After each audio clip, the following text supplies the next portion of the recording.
You need to really tighten this reel up.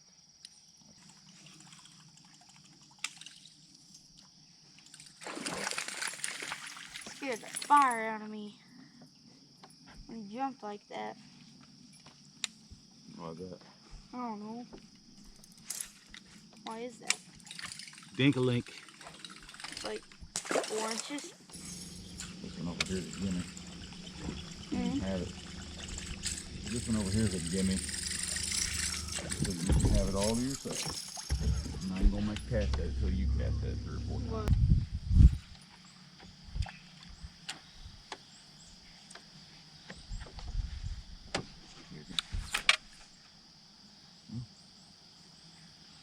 So much for the buzz or spinnerbait. Real shallow here, apparently. Oh, there we go. I wasn't even fishing it. It was just out in the middle. What the heck? He's out there under bait. Okay. We cast. Alright, well, dink. A dink. It might be it. Yeah, that one was kind of hectic. Go in it, go in it, go in it. That was a big one. There you go.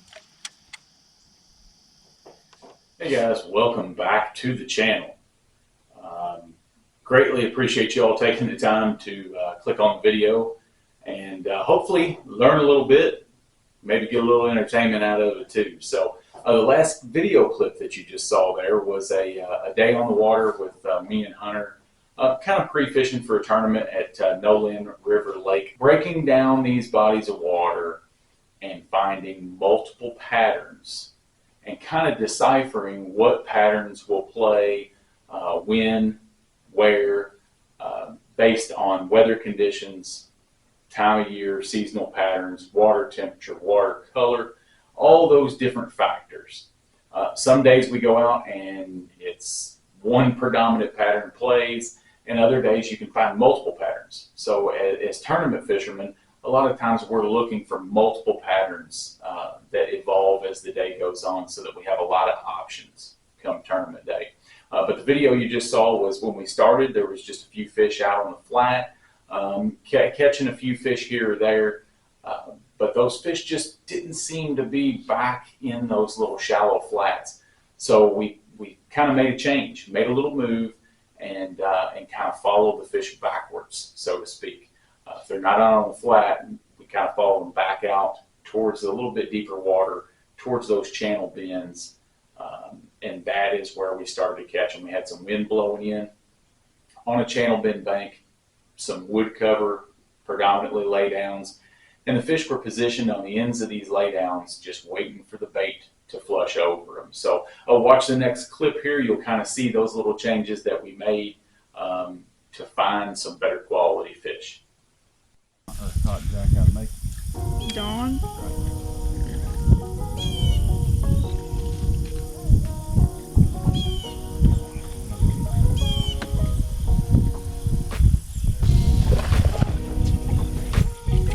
Dang, you're on a roll. There we go. All you kiddos out there listening and watching, don't forget to fish the bait. Put the bait where it needs to go, as tight to the cover as you can get it, especially on a sunny day like this where the fish are pulling in tight to the cover. But don't forget to fish it. Whenever you make that pitch up there and you get that bait right where it needs to be, don't forget to work that bait and try to tick it off every limb or try to bring it right down the side of it at the perfect depth. Pattern we can run. There's another. Another piece. Hold on. Save me some. Hold on. Losing it. He bit my spinnerbait, but I think I'll bend it back. Yeah, bass.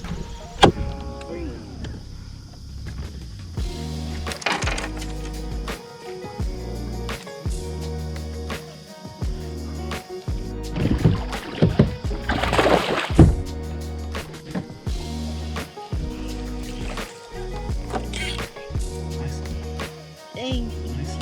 I need to put mine on the spinnerbait. Nice. Huh? So I just need to put my own spinner bait. Here, fish this one. I'll spin it out.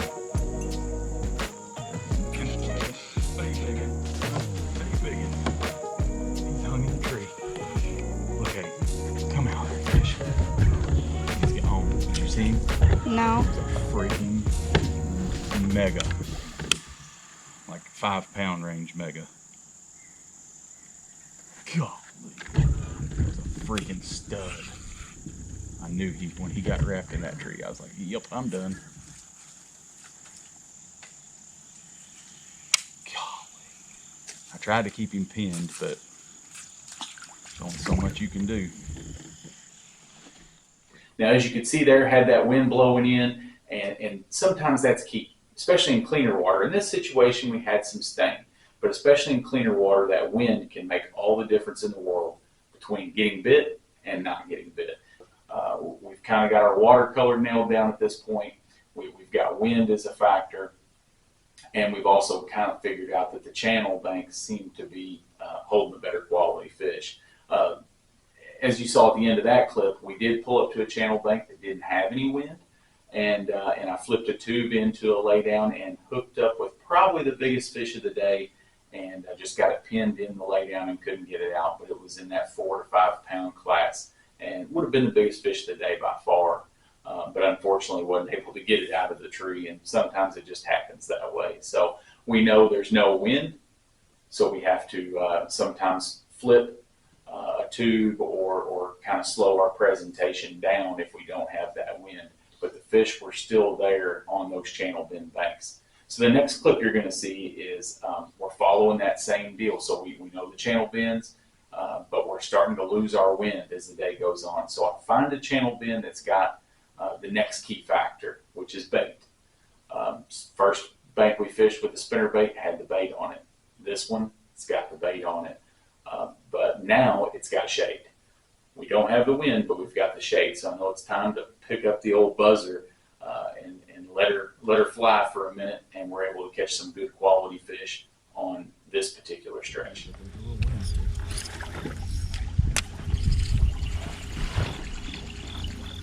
One of these windy banks, pull up on them, they're going to be choking the spud bait.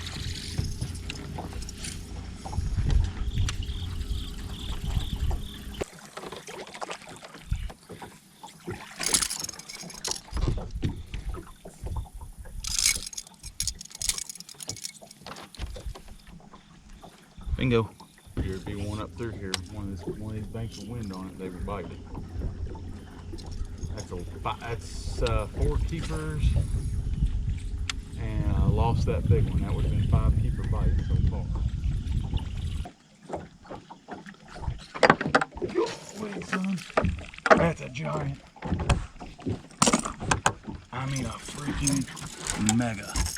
Throw it crankbait straight up there. You need to lay down. There you go.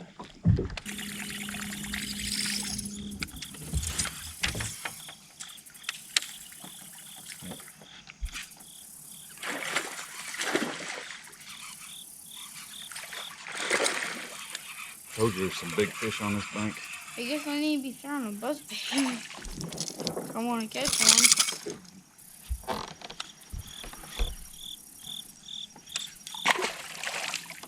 Alright.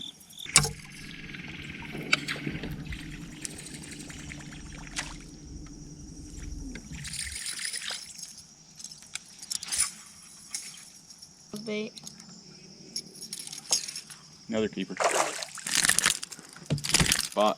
That was a thing. Do what? That was a thing. It's probably 14. He may have been bigger, but All staying right, close to check keeper. it. Is it good?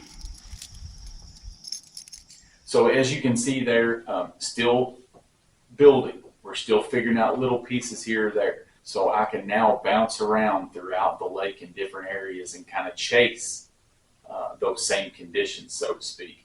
But now that the sun's way up overhead, we're basically losing all of our shade. We've lost a lot of wind.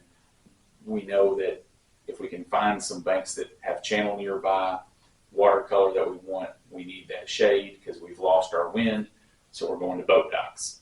Now, we didn't get as many bites in the boat docks just because as we're moving our way towards that main lake, our watercolor is starting to clean up on us. But we catch a few fish on the boat docks, as you can see right here. That's a good thing. I need you to move. I got a fish.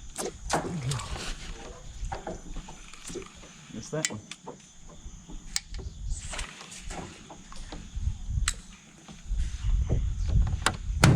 I don't know what kind of animal. You didn't hear that? Woods or person. Skipping like no other. I think we called them the sunny side ups, right? Got him.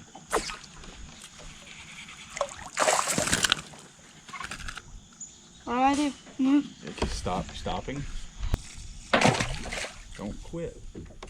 So what we can take from this, guys, is that you can find a lot of different little patterns that might work. But if you really break them down, a lot of them are going to have a core component or core factor that make them all relatable. And in this situation, it had to be near the channel.